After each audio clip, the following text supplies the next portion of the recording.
La séparation amoureuse, sans aucun doute l'une des expériences les plus déchirantes de la vie, laisse souvent derrière elle un mélange complexe d'émotions tourbillonnantes, qu'elles surviennent de manière anticipée ou qu'elles frappent comme un coup de tonnerre dans un ciel serein.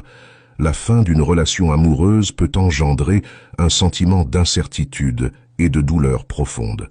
Cependant, au-delà de cette douleur initiale, existe un chemin vers la guérison et l'acceptation.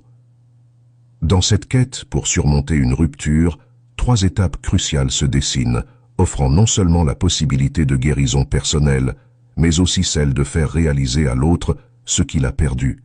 Il ne s'agit pas de reconquérir cette personne, mais plutôt de te permettre de la dépasser. Alors, sois attentif à ces 3 étapes, car si tu les suis, je t'assure qu'elle prendra conscience de ce qu'elle avait. Allons-y. Le premier pas stoïque consiste à toucher là où ça fait le plus mal. Et il n'y a pas de meilleure manière que d'utiliser l'indifférence. Laisse de côté la vengeance, car ce n'est pas la meilleure option pour toi, ni pour que cette personne réalise ce qu'elle a perdu. Crois-moi, elle ne te valorisera pas, au contraire. Ce qui fait le plus mal, c'est lorsque notre ego est touché. Nous avons tous traversé cela dans notre vie, et c'est douloureux, surtout lorsque tu ressens toujours quelque chose pour cette personne.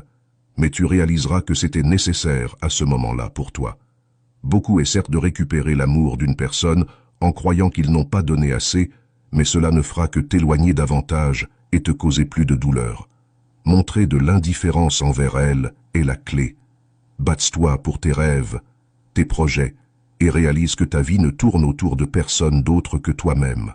Change ta façon de penser et valorise-toi davantage. Le pire châtiment est qu'elle voit que tu as décidé de t'éloigner et qu'elle ne pourra plus te manipuler.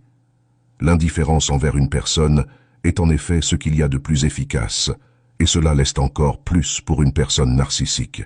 Ne t'inquiète pas si les premiers jours tu te sens au fond du gouffre, crois-moi, ça en vaudra la peine, même si tu ne peux pas le voir maintenant.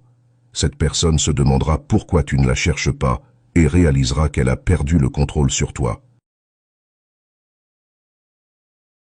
La deuxième étape consiste à lâcher prise, avancer et sourire.